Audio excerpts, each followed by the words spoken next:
Olá, olá, olá pessoal do canal, sejam bem-vindos a mais um vídeo. Hoje a gente vai ver que nesse mundo nem tudo se cria, a maioria tudo se copia. Até mesmo aqueles heróis que a gente acha que são únicos e tal, com certeza eles foram inspirados em algum outro personagem antes deles. É isso que a gente vai ver hoje aqui. Já clicou aí no botãozinho vermelho, se inscreve então, dá essa moral aí pro canal e bora pro vídeo! Vamos começar falando do Homem-Aranha e os seus lançadores de teia, que são a coisa mais legal que o Aranha tem. No caso, o sentido de aranha é bacana e tudo mais, mas os lançadores de teia são o que definem o personagem, o que deixam ele legal pra caramba. Aqueles lançadores montados nos pulsos para ele poder se balançar e pegar bandido. Que nem a Rainha Aranha já fazia na Fox Comics nos anos 40, 20 anos antes do Peter Parker começar a tirar o material pegajoso. Assim como o Homem-Aranha, a Rainha Aranha também tinha uma história trágica e usava o traje vermelho e azul. Shannon Kane era assistente e esposa do Harry Kane, um farmacêutico do governo. E depois que ele foi assassinado por inimigos do país, ela fuçou lá nos documentos dele, nos papéis, e encontrou a fórmula do fluido de teia de aranha. Então, montou lá um par de braceletes nos pulsos, vestiu uma roupa de líder de torcida e foi arrebentar algumas cabeças. Sim, Shannon Kane já usava lançadores de teia bem antes de aranhas radioativas picarem estudantes. No início dos anos 70, um assassino vestido de preto atirou contra o Homem-Aranha em Amazing Spider-Man 129.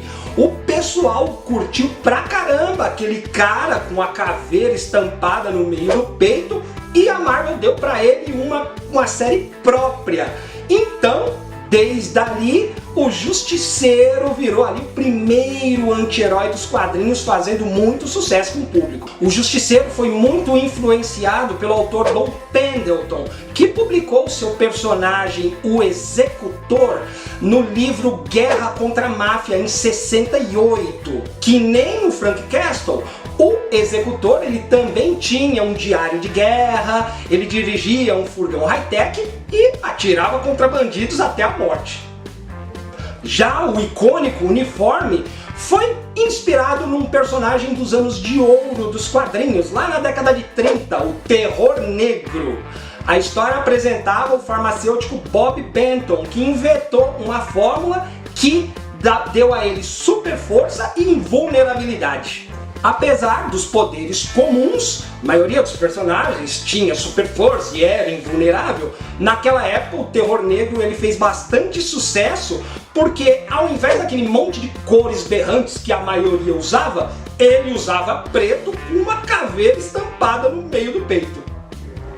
Ao contrário do Justiceiro, o Terror Negro ele não era um anti-herói, ele era um benfeitor mesmo, que queria só ali o bem do mundo, socando vilões, enquanto usava o símbolo da morte estampado no peito. Ao contrário do Justiceiro também, o Terror Negro ele não usava armas, ele tinha superpoderes, mas ele usava armas de vez em quando, sempre que precisasse, né? E quando usava, ainda por cima era apelão. Ou quando foi a última vez que você viu um cara atropelando vários soldados num tanque de guerra enquanto metralhava eles? Quando o Aquaman estreou em 41, ele era só um ser humano normal que foi usado como cobaia pelo pai, que era cientista, e ganhou a habilidade de sobreviver na água. O Aquaman que a gente conhece hoje em dia, ele só apareceu em 59. Foi aí que ele virou um Atlante, se comunicava com os frutos do mar e virou o rei dos mares. Só que o Tubarão já tinha feito tudo isso 20 anos antes, quando estreou em Amazing Man Comics em 1939. Ele é considerado o primeiro super-herói aquático que combatia o crime com a ajuda do seu pai, que era o próprio Netuno. Mas as semelhanças param nos poderes e na origem. O Aquaman e o Tubarão são completamente diferentes. O Tubarão ele usa aí uma sunga azul, usa máscara, apesar que ele não precisa nem esconder a identidade secreta, né? Mas no mundo aí até que os heróis costumavam ali usar sempre as mesmas cores, o Aquaman ele inovou. Ele usava uma blusa laranja e as calças verdes. Mas se você voltar um pouquinho lá nas histórias do Tubarão, você vai ver alguém muito familiar, o Mini Midget, que era um ser humano de 5 centímetros e que era muito parecido com o Aquaman. Cabelo loiro, blusa laranja, calças verdes, o cinto dourado. Pois é, tudo foi copiado, só acrescentaram um A ali no cinto para dar uma diferenciada.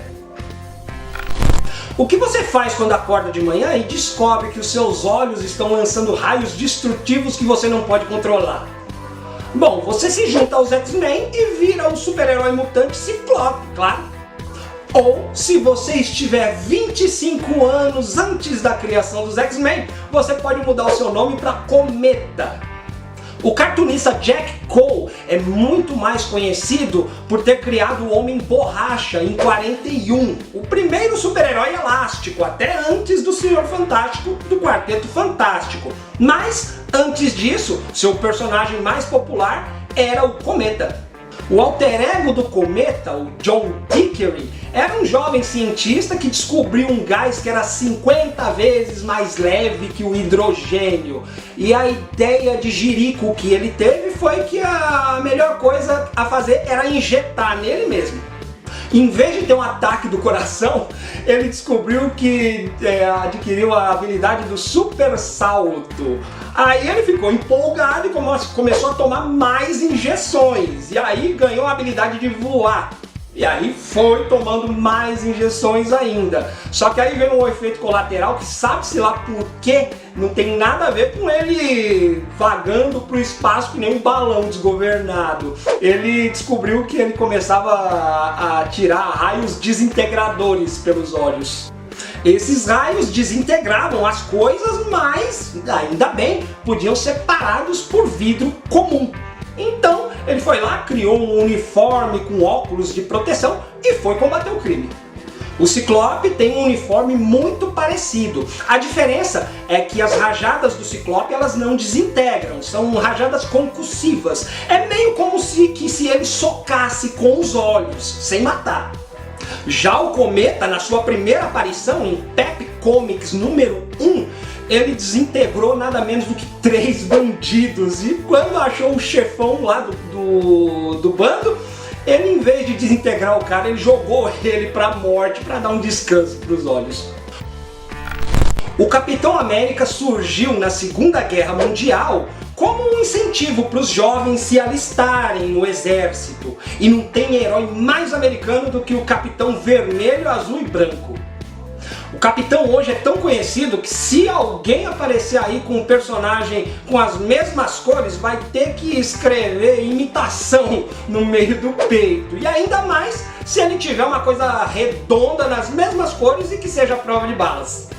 Só que acontece que o Capitão chegou meio tarde nesse conceito aí. 14 meses antes dele, em janeiro de 40, estreava o Escudo, que usava um uniforme semelhante, só que tinha a forma de um escudo, né? Olha só! E esse uniforme também era blindado, né? Era prova de balas e impedia ele de bater palma ou então dar abraço. Por coincidência, na primeira edição do Capitão América, ele usava um escudo que era muito semelhante ao uniforme do herói Escudo. E isso deu tão na cara que os editores lá do Escudo, eles deram a bronquinha ali na Marvel, na época Timely, pra poder retirar daquilo, tava muito descarada a cópia. E aí, já na edição seguinte, o Capitão aparece com o frisbee gigante que a gente conhece hoje. Mas as coincidências não param aí no senso de moda dos personagens, não.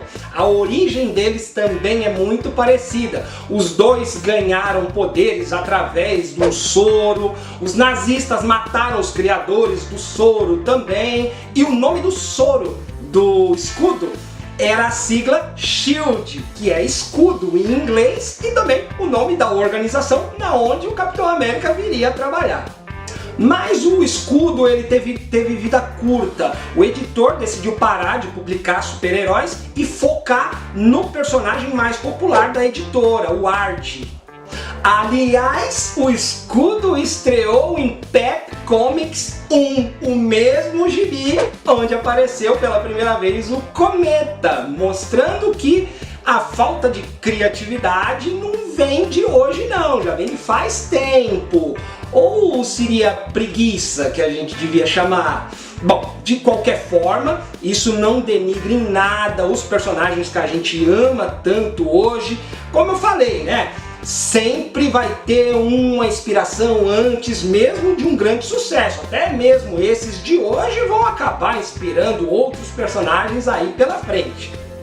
Bom, é isso, pessoal. Obrigado aí pela atenção até agora. Já deixa o seu like aí, compartilha pra galera o canal.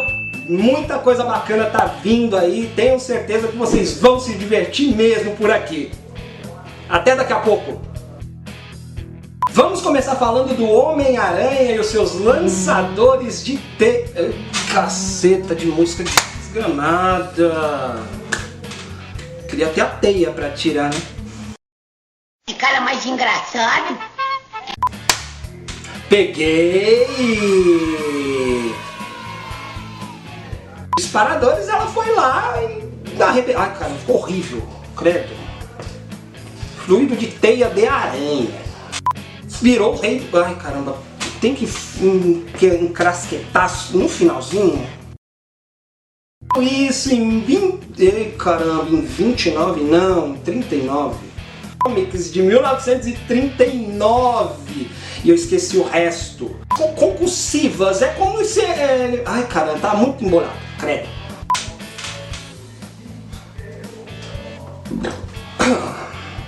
Credo, para, Natália.